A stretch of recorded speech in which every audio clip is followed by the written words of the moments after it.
Si has hecho clic porque quieres entender cómo un solo asesinato pudo incendiar un país entero y cambiar para siempre el rumbo de Colombia, este vídeo va a llevarte exactamente a ese momento. Porque Jorge Eliezer Gaitán no fue solo asesinado. Su muerte fue una detonación. Durante años, Gaitán había construido algo que pocos líderes logran, una conexión directa, visceral, casi eléctrica con las masas populares. No hablaba desde arriba. No hablaba para las élites. Hablaba para quienes nunca habían sido escuchados. Y eso lo convirtió en una amenaza real. No una amenaza armada. No una amenaza clandestina. Una amenaza política legítima. Gaitán emergió en un país profundamente dividido. Una Colombia marcada por desigualdades extremas, por una estructura de poder cerrada y por una ciudadanía cansada de promesas que nunca se cumplían. En ese contexto, su figura creció como una anomalía peligrosa, alguien que podía ganar desde abajo. Su discurso no era técnico. Era emocional. Directo. Cargado de denuncia. Hablaba de injusticia, de exclusión, de un país partido en dos. Y lo hacía con una claridad que movilizaba multitudes. No necesitaba intermediarios. No necesitaba traducción. Su mensaje era comprendido de inmediato por quienes vivían la desigualdad todos los días. Eso lo volvió imparable. Pero también lo volvió intolerable para quienes habían gobernado Colombia durante décadas desde acuerdos cerrados, pactos implícitos y equilibrios frágiles. Gaitán no pedía permiso. No moderaba su tono para tranquilizar a las élites. Al contrario, cuanto más respaldo popular tenía, más directo se volvía. Y eso encendió alarmas.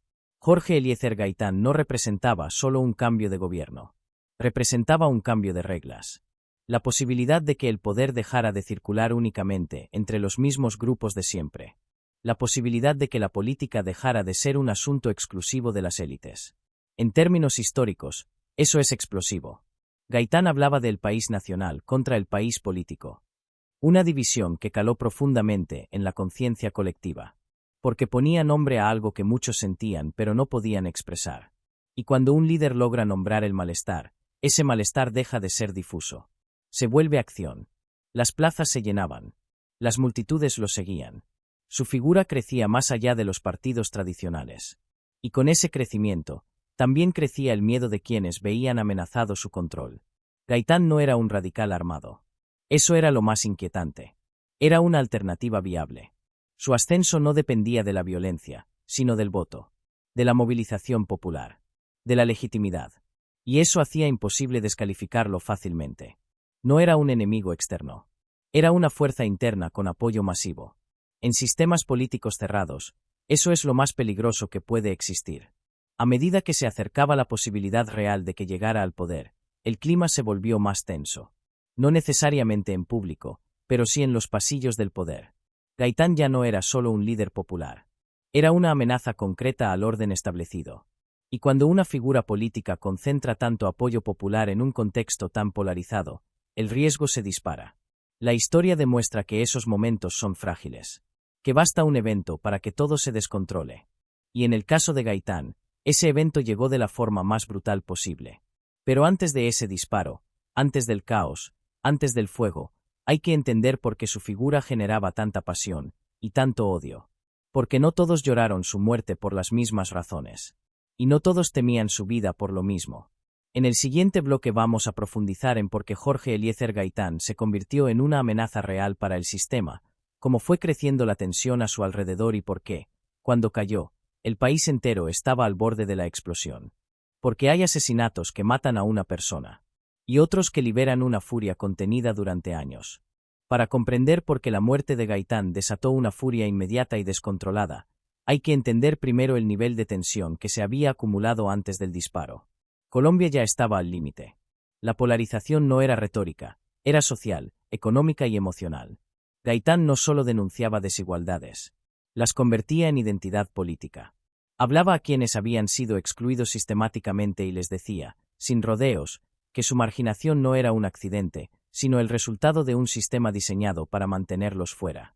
Ese mensaje no solo informaba, encendía. El país nacional que Gaitán describía no era una abstracción.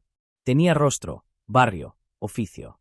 Era la gente que llenaba las plazas, que caminaba kilómetros para escucharlo, que repetía sus consignas como si fueran verdades largamente postergadas. Para ellos, Gaitán no era un político más, era la posibilidad concreta de ser vistos. Frente a ese ascenso, el país político reaccionó con una mezcla de condescendencia y alarma.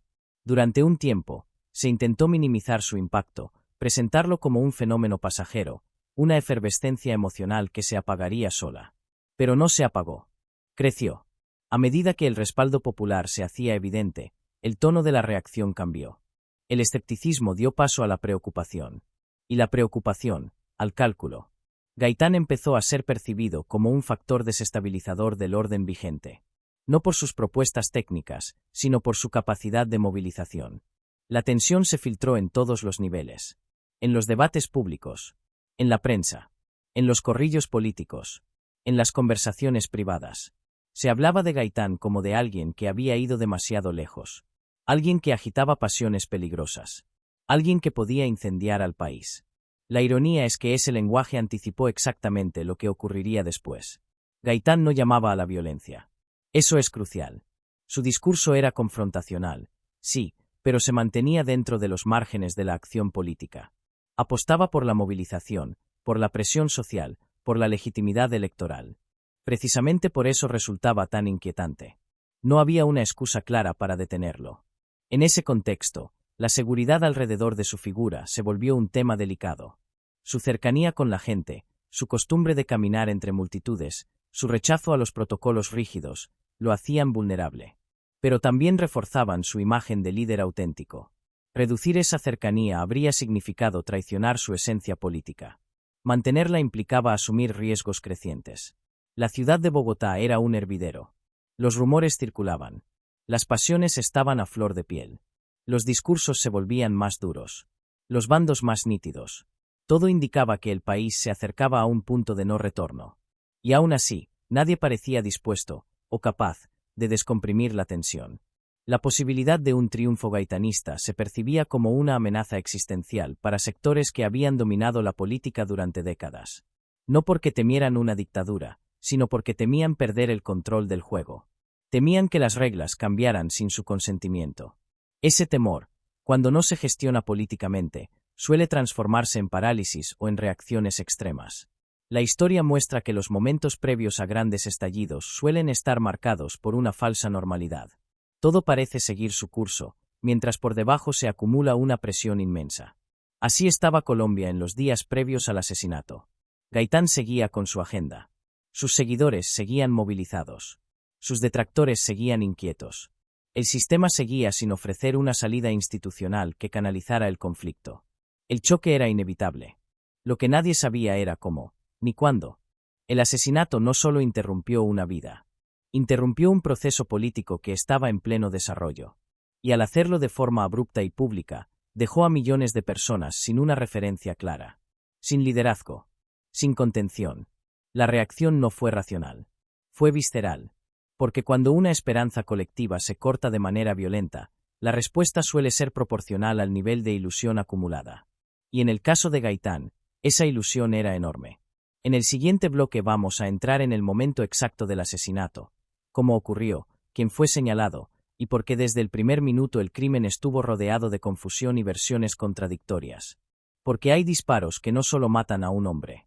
Desatan una historia que ya no se puede controlar. El asesinato de Jorge Eliezer Gaitán ocurrió en plena calle, a la vista de todos, en un contexto que parecía cotidiano y que, en cuestión de segundos, se transformó en el punto de quiebre más violento de la historia colombiana contemporánea. Gaitán caminaba sin un despliegue extraordinario de seguridad. Era coherente con su estilo. Cercano, accesible, confiado en el vínculo directo con la gente. Esa cercanía, que había sido la base de su fuerza política, se convirtió en su mayor vulnerabilidad. Los disparos rompieron la normalidad de manera brutal. No hubo advertencia previa. No hubo tiempo de reacción. No hubo margen para la contención. Gaitán cayó en la calle, frente a testigos que tardaron apenas segundos en comprender la magnitud de lo que estaba ocurriendo.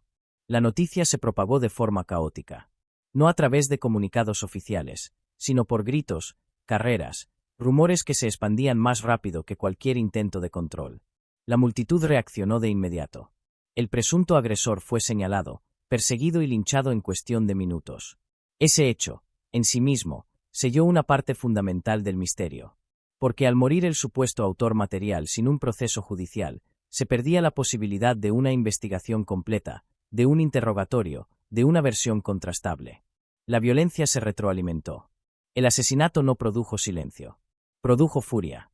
Una furia colectiva que encontró en la calle su espacio natural. Las personas que habían seguido a Gaitán no recibieron ninguna explicación, ninguna contención institucional, ninguna voz que pudiera ordenar el caos. La ciudad empezó a arder.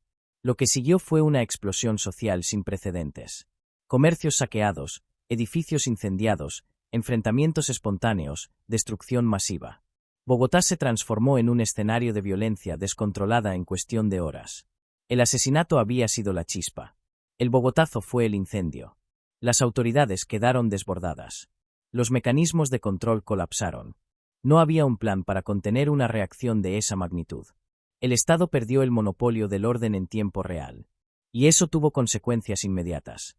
La violencia se expandió más allá de Bogotá. El impacto simbólico del asesinato de Gaitán atravesó regiones enteras. Lo que ocurrió ese día no fue solo un estallido urbano. Fue la manifestación visible de una fractura profunda que llevaba años gestándose. La muerte de Gaitán había eliminado el único canal que muchos sentían legítimo para expresar su malestar. Al desaparecer ese canal, la energía acumulada no encontró otra salida que la destrucción. La versión oficial del asesinato se construyó en medio de ese caos. Con una ciudad ardiendo, con el presunto autor muerto, con pruebas perdidas o destruidas, el margen para una investigación sólida se redujo drásticamente. Desde el inicio, las explicaciones fueron insuficientes. ¿Quién era realmente el agresor? ¿Por qué estaba allí? ¿Actuó solo? ¿Fue manipulado? ¿Fue parte de algo más grande? Esas preguntas surgieron de inmediato, pero no encontraron respuestas claras. El linchamiento del presunto asesino cerró la vía judicial más directa, pero abrió una grieta enorme en la memoria colectiva. La verdad quedaba, desde el primer momento, incompleta. La rapidez con la que se aceptó una explicación básica contrastó con la complejidad del contexto. Para muchos, resultaba imposible creer que un hecho de consecuencias tan gigantescas fuera producto de una acción aislada y sin articulación. No porque hubiera pruebas concluyentes de lo contrario, sino porque el impacto había sido demasiado grande. El asesinato de Gaitán no podía leerse como un evento individual. Sus consecuencias inmediatas eran demasiado profundas. El país entero reaccionó como si algo estructural hubiera colapsado. Y, en efecto, colapsó. El bogotazo no fue solo una reacción emocional. Fue la expresión violenta de una crisis política no resuelta. El asesinato actuó como detonante, pero la pólvora estaba acumulada desde hacía años.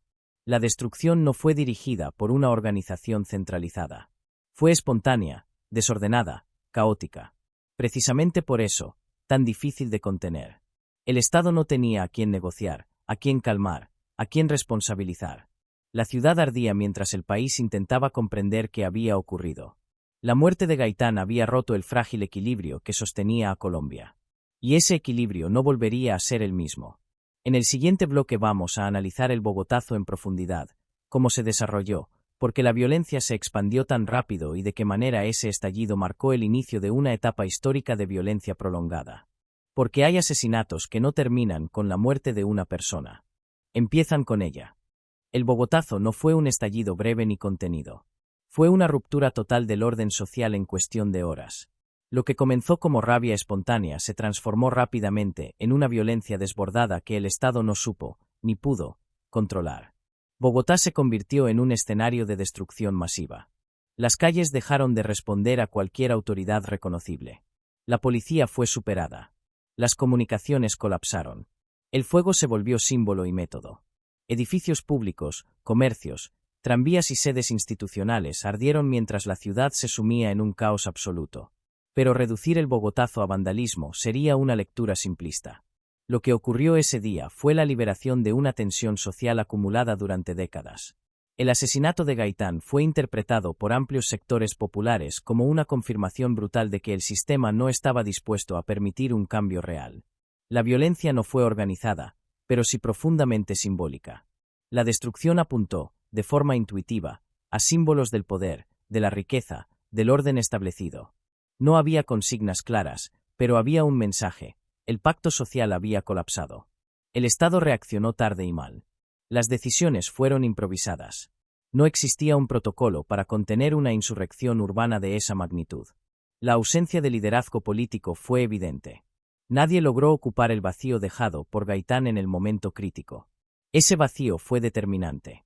Cuando una figura carismática concentra expectativas y es eliminada de forma violenta, el sistema tiene dos opciones: ofrecer una alternativa inmediata o enfrentar el estallido. En Colombia, no ocurrió lo primero. El Bogotazo se extendió durante horas que parecieron días. La violencia no se limitó a Bogotá. El impacto psicológico se expandió por todo el país. La sensación generalizada fue que algo irreparable había ocurrido. Y, en efecto, había ocurrido. El asesinato de Gaitán marcó el inicio de una etapa histórica conocida como la violencia, un periodo de enfrentamientos, venganzas, persecuciones y asesinatos que se prolongaría durante años y dejaría cientos de miles de muertos. El disparo que mató a Gaitán no solo acabó con una vida. Abrió una grieta que el país no logró cerrar durante décadas. El Bogotazo fue el punto de no retorno. A partir de ese momento, la política colombiana entró en una lógica distinta. El conflicto dejó de ser exclusivamente institucional y pasó a resolverse, cada vez más, por la fuerza. La violencia se normalizó. Lo ocurrido ese día también dejó una lección amarga. Cuando las tensiones sociales no encuentran canales democráticos de resolución, cualquier chispa puede provocar una explosión. Y Gaitán había sido, para muchos, el último canal posible. Su asesinato eliminó esa válvula de escape. La versión oficial del Bogotazo intentó reducirlo a un episodio irracional, casi espontáneo, producto de la manipulación de masas. Pero esa explicación ignoraba lo esencial. El estallido fue posible porque el sistema ya estaba roto. No fue un accidente histórico. Fue una consecuencia. Las élites políticas reaccionaron cerrándose aún más, buscando estabilidad a cualquier precio, reforzando controles, apostando por acuerdos excluyentes. Esa reacción, lejos de pacificar, profundizó la fractura. El país entró en una espiral donde la violencia se convirtió en lenguaje político, donde la eliminación del adversario dejó de ser una excepción, donde la muerte se volvió argumento. Y todo comenzó con un asesinato sin explicación satisfactoria. El Bogotazo también dejó una herida en la memoria colectiva. Una memoria marcada por imágenes de fuego, caos y desesperación. Para generaciones enteras, ese día se convirtió en el símbolo de un país que se desbordó a sí mismo. Pero el Bogotazo no explicó el asesinato de Gaitán. Solo amplificó sus consecuencias. Las preguntas sobre quién estuvo detrás del crimen, por qué ocurrió en ese momento y cómo fue posible que se produjera sin una protección adecuada, quedaron relegadas por la urgencia del caos. El incendio consumió la búsqueda de la verdad. En el siguiente bloque vamos a volver a esas preguntas. Vamos a analizar las versiones oficiales, las dudas persistentes y los vacíos que rodean el asesinato de Gaitán, y por qué, a pesar del paso del tiempo, el caso sigue sin cerrarse del todo. Porque cuando un crimen cambia la historia de un país, la verdad nunca es un detalle menor. Cuando el humo del Bogotazo comenzó a disiparse, Colombia quedó frente a un vacío inquietante. La ciudad estaba destruida, el país conmocionado y la figura que había canalizado el malestar popular había desaparecido. En ese contexto, la pregunta por la verdad quedó relegada a un segundo plano, aplastada por la urgencia de restablecer un mínimo de orden. La versión oficial del asesinato de Jorge Eliezer Gaitán se construyó rápidamente, casi como una necesidad política. Se necesitaba una explicación simple, directa, que permitiera cerrar el episodio y avanzar. Esa explicación señalaba a un asesino solitario, un hombre sin conexiones, sin respaldo, sin una trama mayor detrás.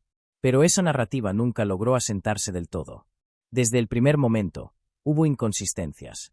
El perfil del presunto autor material no encajaba con la magnitud del crimen ni con sus consecuencias. La rapidez con la que fue linchado impidió cualquier reconstrucción seria de sus motivaciones, de posibles vínculos, de influencias externas. La muerte del presunto asesino fue, en sí misma, un obstáculo para la verdad.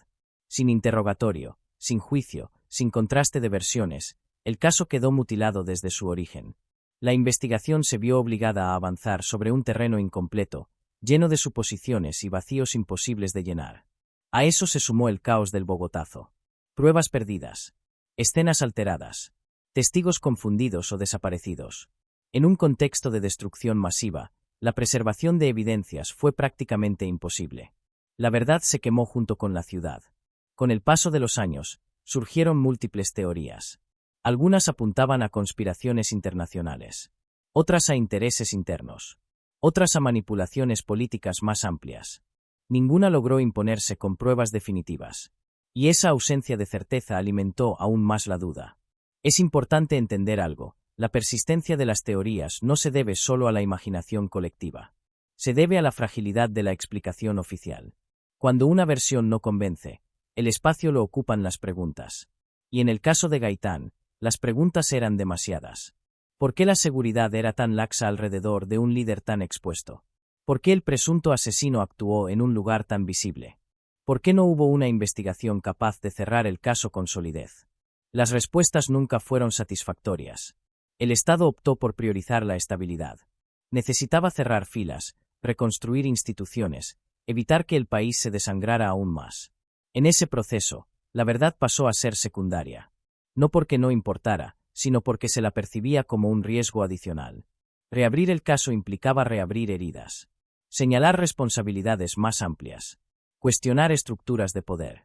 Y eso no parecía una opción viable en un país ya al borde del colapso. Así, el asesinato de Gaitán quedó envuelto en una niebla persistente. No completamente explicado. No completamente investigado. No completamente olvidado. Esa ambigüedad tuvo consecuencias profundas. La imposibilidad de cerrar el caso con claridad convirtió a Gaitán en un mito político. Un símbolo que cada sector interpretó a su manera. Para algunos, fue la víctima de una conspiración. Para otros, el detonante inevitable de una violencia latente. Para otros más, una tragedia histórica sin responsables claros. El mito creció donde la verdad no llegó. Ese mito también alimentó la polarización. La figura de Gaitán fue utilizada, reinterpretada, apropiada por distintas narrativas. Su nombre se convirtió en bandera, en advertencia, en recuerdo doloroso, pero rara vez en un caso resuelto. El asesinato dejó claro algo fundamental: cuando la verdad no se construye de forma transparente, se fragmenta. Y cada fragmento es utilizado según convenga. Décadas después, el caso sigue siendo objeto de debate. No porque existan nuevas pruebas concluyentes, sino porque las antiguas nunca fueron suficientes. La herida nunca cicatrizó. Solo fue cubierta por capas de tiempo. Esa herida explica, en parte, por qué la violencia se normalizó en Colombia durante los años siguientes. El mensaje implícito fue devastador: los crímenes políticos podían quedar sin una verdad clara. Y esa impunidad simbólica alimentó nuevos ciclos de violencia. El asesinato de Gaitán no fue el único, pero fue el más determinante. Porque ocurrió en un momento en que el país todavía podía haber elegido otro camino. Su muerte cerró esa posibilidad de forma abrupta. Y la falta de una verdad sólida impidió aprender completamente de lo ocurrido. En el siguiente bloque vamos a analizar las consecuencias a largo plazo del asesinato de Gaitán, cómo su muerte marcó décadas de violencia política y por qué ese disparo sigue resonando en la historia colombiana actual. Porque hay muertes que no terminan cuando se apagan las balas. Empiezan ahí. Las consecuencias del asesinato de Jorge Eliezer Gaitán no se limitaron a los días posteriores al Bogotazo. Lo ocurrido aquel 9 de abril no fue un episodio aislado que el tiempo pudiera diluir. Fue el inicio de una transformación profunda y violenta de la vida política colombiana. A partir de ese momento, la violencia dejó de ser una anomalía para convertirse en una constante. El periodo conocido como la violencia no surgió de la nada. Se alimentó de un país que había perdido la posibilidad de procesar sus conflictos dentro de canales institucionales creíbles. La muerte de Gaitán simbolizó, para millones, la confirmación de que el cambio pacífico había sido bloqueado. Ese bloqueo tuvo un efecto devastador. Sin un liderazgo que canalizara el descontento popular, las tensiones sociales comenzaron a expresarse de la única forma que parecía posible: la confrontación directa. El asesinato no solo eliminó a un líder. Eliminó la esperanza de una salida política compartida. Las décadas siguientes estuvieron marcadas por ciclos de venganza, persecución y miedo. La violencia se volvió hereditaria. Se transmitió de generación en generación como una normalidad impuesta. Comunidades enteras crecieron bajo la idea de que la fuerza era el único lenguaje efectivo. El disparo que mató a Gaitán se convirtió en un eco permanente. Las élites políticas respondieron a ese escenario con pactos que buscaban estabilidad, pero que profundizaron la exclusión. Se cerraron filas. Se redujo la pluralidad. Se apostó por acuerdos que dejaban fuera a amplios sectores sociales. Esa estrategia logró contener el conflicto en algunos niveles, pero no resolverlo. La violencia mutó. Cambió de forma. Cambió de actores. Pero nunca desapareció. Gaitán se convirtió en una referencia constante en ese proceso. No como un líder del pasado, sino como una oportunidad perdida. Su nombre era invocado cada vez que se hablaba de reformas frustradas, de promesas incumplidas, de caminos que no se tomaron. El país aprendió una lección peligrosa: el poder no siempre se disputa en las urnas. A veces se impone por la fuerza. Y cuando esa idea se instala, revertirla es extremadamente difícil. La ausencia de una verdad clara sobre el asesinato de Gaitán también contribuyó a ese escenario. La impunidad simbólica alimentó la desconfianza. Si un crimen de esa magnitud podía quedar envuelto en dudas, ¿qué podía esperarse para el resto? La justicia perdió autoridad moral. Ese vacío fue ocupado por actores armados, por estructuras paralelas, por lógicas de control territorial. El Estado dejó de ser percibido como árbitro neutral. Pasó a ser visto como parte del problema o como una presencia distante. La violencia política se convirtió en un sistema. Y ese sistema encontró justificación en la historia. Cada nuevo enfrentamiento se explicaba como consecuencia de agravios anteriores. Cada acto violento encontraba su raíz en una cadena que parecía no tener principio ni fin. Gaitán quedó en el origen simbólico de esa cadena. No porque fuera responsable, sino porque su asesinato marcó el momento en que el país cruzó un umbral. A partir de ahí, la política colombiana se volvió más dura, más cerrada, más desconfiada. Incluso cuando el país intentó avanzar hacia procesos de paz, la sombra de Gaitán seguía presente. Como recordatorio de lo que ocurre cuando las transformaciones se bloquean por la fuerza. Como advertencia de los costos de silenciar liderazgos populares. Su figura fue reivindicada por distintos sectores a lo largo del tiempo. Cada uno resaltando un aspecto distinto. El líder social. El tribuno popular. El símbolo del cambio frustrado. Esa pluralidad de interpretaciones demuestra algo fundamental. Gaitán nunca dejó de ser relevante. Porque su historia no terminó con su muerte. La pregunta que dejó abierta sigue vigente. ¿Qué habría pasado si no lo hubieran asesinado? Esa pregunta no tiene respuesta. Pero su sola formulación revela la magnitud de la pérdida. No se trata de idealizar a Gaitán. No se trata de convertirlo en un salvador mítico. Se trata de reconocer que su asesinato cerró una posibilidad histórica. Y que ese cierre tuvo consecuencias que el país aún arrastra. La violencia que siguió no fue inevitable. Fue el resultado de decisiones, omisiones y bloqueos. Y entender eso es clave para comprender por qué el caso Gaitán sigue siendo una herida abierta. En el último bloque vamos a cerrar esta historia mirando el presente. Vamos a preguntarnos por qué, décadas después, el nombre de Jorge Eliezer Gaitán sigue generando debate, y por qué su asesinato sigue siendo uno de los momentos más determinantes de la historia colombiana. Porque hay disparos que no terminan cuando se apaga el sonido. Siguen resonando durante generaciones. La muerte de Jorge Eliezer Gaitán no fue solo un asesinato político. Fue el punto exacto en el que Colombia dejó de ser el país que era y pasó a convertirse en el país que todavía intenta entenderse a sí mismo. Gaitán murió en la calle, a la vista de todos. Pero lo que realmente murió con él fue la posibilidad inmediata de una transformación pacífica que millones sentían cercana. No porque él fuera un salvador, sino porque representaba una ruptura real con un orden que llevaba décadas cerrado sobre sí mismo. Su asesinato no ofreció explicación suficiente. Y esa falta de explicación fue tan destructiva como el disparo.